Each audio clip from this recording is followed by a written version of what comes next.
Sir నమస్తే అండి. నమస్తే. చంద్రబాబు నాయుడు గారు అమరావతికి ఒక చట్టబద్ధత తీసుకొచ్చారు. జగన్మోహన్ రెడ్డి గారు చాలా క్లారిటీగా చెప్పారు. నేను మావిగన్ సిద్ధాంతం పైనే ఉన్నాను. వచ్చే ఎన్నికల్లో మావిగన్ స్టాండ్‌తోనే నేను వెళ్ళాలనుకుంటున్నాను. ఉండేవాళ్ళు నాతో ఉండండి. వాళ్ళే ఓట్లేయండి. వాళ్ళే నన్ను గెలిపించండి. రెస్ట్ ఆఫ్ ద మీ ఇష్టం అని చెప్పేసారు. అయితే ఇప్పుడు ఈ వ్యాఖ్యలకి సంబంధించి చంద్రబాబు నాయుడు గారు ఒక డైలమాలో పడ్డారా? ఇప్పుడు ఇంకొక వెర్షన్ మనం వింటున్నాం.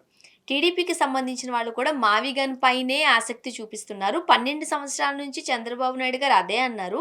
మీరు ఒక కొత్త పేరు తీసుకొచ్చారా? ఇలాంటి వ్యాఖ్యలు చూస్తున్న తరుణంలో ఏంటి సార్ ఇది? అంటే 'మావిగన్' అని అనటం బానే ఉంది గానీ, 'మావిగన్' ప్రోగ్రామ్ ఆయన ఆ రోజే ఆలోచించి ఉండాల్సింది. 3 రాజధానుల 3 ప్లేస్‌లోనా? రాజధానులు అన్నప్పుడే ఆయన ఈ 'మావిగన్' సిద్ధాంతాన్ని చెప్పుంటే బావుండేది. వారప్పుడు చెప్పలేదు.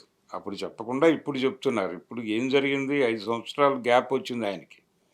ఒకవేళ వచ్చే ఎన్నికల్లో ఈయనే గెలుస్తాడు అనుకుందాం. దానికి గ్యారంటీలు లేవు.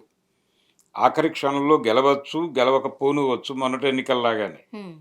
రెండోది, ఇప్పుడు కూటమి ప్రభుత్వంలో భాగస్వామిగా ఉన్నటువంటి భారతీయ జనతా పార్టీ ఓటర్ రహిత ఓటింగ్ సిద్ధాంతం దిశగా వెడుతోంది.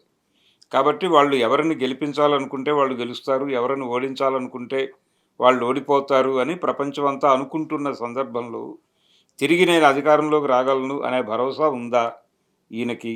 లేదు, మావిగన్కి ఓటేస్తారు జనాలు, అమరావతికి వెయ్యరు.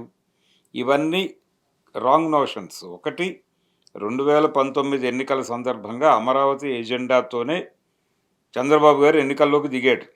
నేను గెలిస్తే అమరావతి ఉంటుంది, జగన్ గెలిస్తే అమరావతి ఉండదు అని జగన్ కంటే ముందే మాట్లాడాడు ఆయన. హ్మ్. మాట్లాడిన తర్వాత ప్రజలు ఆయన్ని ఓడించి జగన్‌ని ఎక్కించారు. ఆ సందర్భంగా జగన్ అనుకుని ఉండొచ్చు, ప్రజలు అమరావతికి వ్యతిరేకంగా ఉన్నారు అని. అలా అనుకోవడానికి అవకాశం ఉంది ఆ రిజల్ట్. ఓకే. ఎందుకంటే అమరావతి పరివాహక ప్రాంతంలో ఉన్న అన్ని నియోజకవర్గాల్లోనూ తెలుగుదేశం ఓడిపోయింది, ఇంక్లూడింగ్ లోకేష్. కాబట్టి ప్రజలు అమరావతిని తిరస్కరించారు అని మీరు ప్రకటించి ఉండాల్సింది ఆ రోజే. ప్రకటించి అమరావతి లేదు, 3 రాజధానులు, లేకపోతే మావిగన్. ఇక్కడ భూములు ఇచ్చినటువంటి రైతులందరినీ కూర్చోబెడుతున్నాను, మాట్లాడుతున్నాను, వాళ్ళ భూములు వాళ్ళకి ఇచ్చేస్తున్నాను, క్లోజ్ అని గనక చెప్పుంటే ఈ బాండేజీ, ఈ బరువు ఉండేది కాదు విషయానికి. ఇప్పుడు కూడా అదే గొడవ. అంటే మీరు మావిగన్ అంటారు, ఇంకోటి అంటారు. మీరు ప్రెస్ మీటులు పెట్టి మాట్లాడటం కాదు చేయవలసింది. ఈ రాజధానికి చంద్రబాబు గారు కొంత డబ్బులు ఖర్చు పెట్టాడు. ఇప్పుడు 50,000 కోట్లు ఖర్చు పెడుతున్నామని చెప్తున్నారు, 60,000 కోట్లు. హ్మ్. ఈ డబ్బులన్నీ ఎక్కడ పారేసినట్టు అవుతాయి? కృష్ణానదిలో పారేసినట్టుగా ఫీల్ అవ్వాలా? అక్కడేవో నిర్మాణాలు జరుగుతున్నాయి కదా ఇప్పటికి కూడా స్టిల్. ఇప్పుడు హైకోర్టుల జడ్జీల భవంతులు పూర్తయిపోయినాయి, వాటికి ఇచ్చేశారు. మిగిలిన నిర్మాణాలు జరుగుతున్నాయి. ఒక 80% వరకు ఈ 5 ఏళ్లలో కంప్లీట్ అయ్యే పరిస్థితి కనిపిస్తోంది. ఈ 80% కంప్లీట్ కాకుండా చేసే మెకానిజం మీ దగ్గర లేదు. ఈ 80% కంప్లీట్ అయిపోయిన నిర్మాణాలను అప్పుడేం చేస్తారు మావిగన్ అన్నప్పుడు? అంటే ఆయన ఉద్దేశం ఏమిటి? ప్రజల దగ్గర నుంచి భూములు తీసుకోవద్దు, ప్రభుత్వ భూముల్లోనే కార్యాలయాలు నిర్మించుకుంటూ వెడదాం, ఆ భూములన్నీ ఉన్నాయి ఇక్కడ అని చెప్పారు మీరు. హ్మ్. చెప్పినప్పుడు మరి ప్రజల భూములు ఎందుకు ఉంచుకున్నారు మీతో పాటు? ఆ రోజున కూడా మీరు 3 రాజధానులు అన్నప్పుడు కూడా జనం భూములు మీతో ఎందుకు ట్రావెల్ అయినాయి? మీరు వాళ్ళ భూములు ఎందుకు వాపసు ఇవ్వలేదు? పైగా వాటిని ఇంకెవరికో ఎందుకు దానం చేశారు? దళితులకి, బహుజనులకి నేను భూములు ఇస్తున్నానని చెప్పి ఆ భూములే కదా ఇచ్చింది. దానిలో మళ్ళీ ఆ పట్టా కింద ఒక కండిషన్ సప్లై అని. ఇది ఈ రోజున పట్టా గాని రేపు అవ్వచ్చు, కాకపోవచ్చు అని. అవును. మరి ఇంత గందరగోళపు పరిపాలన ఎందుకు చేశారు మీరు ఆ రోజున? ఇప్పుడెందుకు ఇవి మాట్లాడుతున్నారు? ఇప్పటికైనా సరే ఆయన ఈ మావిగన్ నిర్ణయాన్ని అక్కడికి వెళ్ళి చెప్పాలి. అమరావతి రైతులతో సమావేశం అని పెట్టి ఆ దగ్గరలో ఉన్న ఏదో ఒక పెద్ద హాలు మరొకటో తీసుకుని వాళ్ళని కూర్చోబెట్టి, బాబు నేను ఇలా అనుకుంటున్నాను, రేపు ఇక్కడ జరగబోయే నిర్మాణాలని ఇలా వినియోగించాలనుకుంటున్నాను. ఇదేదో చెప్పాలి, ప్రజలకు చెప్పాలి. హ్మ్. ఇప్పుడు ఆ ఖర్చు పెట్టిన డబ్బులు రేపు పొద్దున ఈయన వచ్చినంత మాత్రాన్ని వాటిని పగలగొడితే జనం ఊరుకోరు. ఇప్పుడు ఆ రోజున ప్రజావేదికని కూల్చారు, చంద్రబాబు ఇంటి ముందు ఉంది అని. ఈయన గెలిచిన మరుక్షణం దాడి జరిగింది అక్కడ. ఓకే, బాగానే ఉంది, అది రోడ్డు మీద ఉంది కాబట్టి మీరు దాడి చేశారు. ఆ ప్రాంతంలో ఏ నిర్మాణాలు ఉండకూడదు అన్నారు, కానీ చాలా నిర్మాణాలు కొనసాగుతూనే ఉన్నాయి, ఆ ప్రజావేదిక తప్ప. సో, ఒక నిర్ణయం తీసుకున్నప్పుడు ఆ నిర్ణయానికి అవతల వైపు నిర్ణయానికి ఎవరైతే సఫర్ అవుతున్నారో, ఆ సఫర్ అవుతున్న వాళ్ళతో ముందు కూర్చొని మాట్లాడాలి. ఆ తర్వాత ప్రపంచం ముందు పెట్టండి మీరు. ఆల్రెడీ ఇప్పుడు కొత్తగా భూములు ఇస్తున్న వాళ్ళెవరూ అంగీకరించటం లేదు. అవును. కొత్తగా భూములు అడుగుతున్న పరిస్థితుల్లో ప్రతి ఒక్కళ్ళు పారిపోతున్నారు ఇళ్ళకి తాళాలు పెట్టి. అది తెలంగాణలోనూ జరుగుతోంది, అక్కడ జరుగుతోంది. సో, వాళ్ళకి అండగా నిలబడండి మీరు. అలాగే ఇచ్చిన భూములు కూడా వినియోగించకపోతే వెనక్కిచ్చేయాలి అనే డిమాండ్‌తో గొడవ చేయండి. ఇప్పుడు ఒకప్పుడు అక్కినేని నాగేశ్వరరావు గారు సినిమా షూటింగుల కోసం భూమి తీసుకుని అన్నపూర్ణ స్టూడియోస్‌లో టింబర్ ఎస్టేట్స్ పెట్టాడాయన.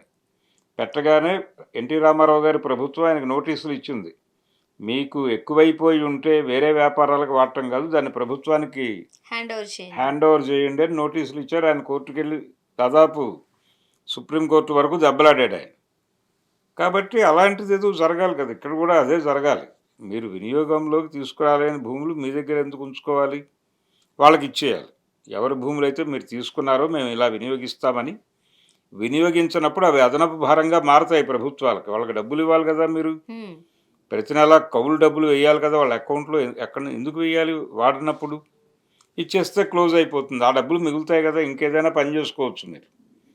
ఇలా ఎందుకు ఆలోచించలేదు ఆయన? ఆ రోజున ఆలోచించలేదు, ఈ రోజున ఆలోచించటం లేదు. కొత్త నినాదం ఇవ్వటం గొప్ప కాదు. ఆ కొత్త నినాదం వెనకాల బాధితులెవరు అనేది వెరిఫై చేసి, వాళ్ళతో ముందు మాట్లాడిన తర్వాతే నిర్ణయం తీసుకోవాలి. ఇప్పుడేదో తెలుగుదేశం వాళ్ళు కూడా దీంతో కన్విన్స్ అయిపోతున్నారు అనేది కూడా కాదు. గత 12 సంవత్సరాల నుంచి చంద్రబాబు నాయుడు గారు కూడా ఇదే తరహాలో చెప్పారు అన్నట్టుగా మనం లేదు, లేదు. చూస్తున్నాం. ఆయన అమరావతికే కన్ఫైన్ అయి ఉన్నాడు. ఇప్పుడు అమరావతిలోనే నిర్మాణాలు జరుపుతున్నాడు.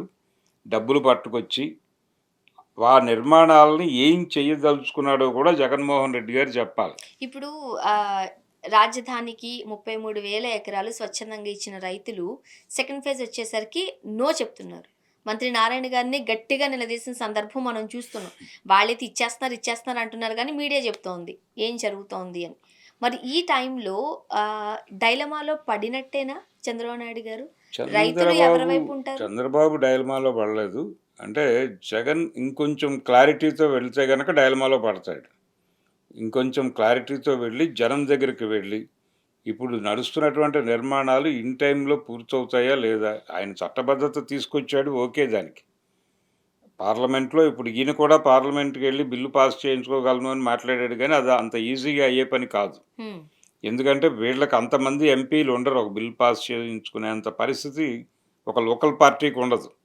వాళ్ళు జాతీయ పార్టీ ఆశీర్వాదం లేకుండా ఆ పని చేయరు. బీజేపీ ఆశీర్వాదం ఉంది కాబట్టే మొన్న అయింది. బీజేపీ ఈయన్ని హక్కును చేర్చుకుంటుంది అని గ్యారంటీ లేదు. చంద్రబాబు నాయుడు గారు గతంలోలా లేడు. ఇన్ని విషయాలు ముడిపడి ఉన్నాయి దాని చుట్టూ. అందుకని జగన్మోహన్ రెడ్డి గారు ఈ ప్రకటనలలో యుద్ధం చేయటం కన్నా కూడా అమరావతి రైతుల పక్షాన నిలబడి ఆ భూములు తీసుకోవద్దు అని, తీసుకున్న వాళ్ళకి న్యాయం జరగాలని, తీసుకున్న భూములు ప్రాపర్గా వినియోగించకపోతే వెనక్కి ఇవ్వాలని ఒక ఉద్యమం చేస్తే ఆ జనాలు కనెక్ట్ అవుతారు ఆయనతో. అలా కాకుండా ఇలాంటి నినాదాలు ఇచ్చేసి ఇది ఒక ఫ్యాన్సీగా ఉంది పదం, ఇది జనంలోకి దూసుకెళ్ళిపోతుంది, ఇలాంటి మాటలు మాట్లాడటం బాధ్యతగా కాస్త అనిపించుకోదు. ప్రాక్టికల్‌గా ఉండాలి. ప్రాక్టికల్గానే ఉండాలి. జనంతో మాట్లాడిన తర్వాతే నిర్ణయాలు జరగాలి కానీ హ్మ్. జనంకి సంబంధం లేని నిర్ణయాలు చేయకూడదు. చూద్దాం sir. Thank you so much. Thank you.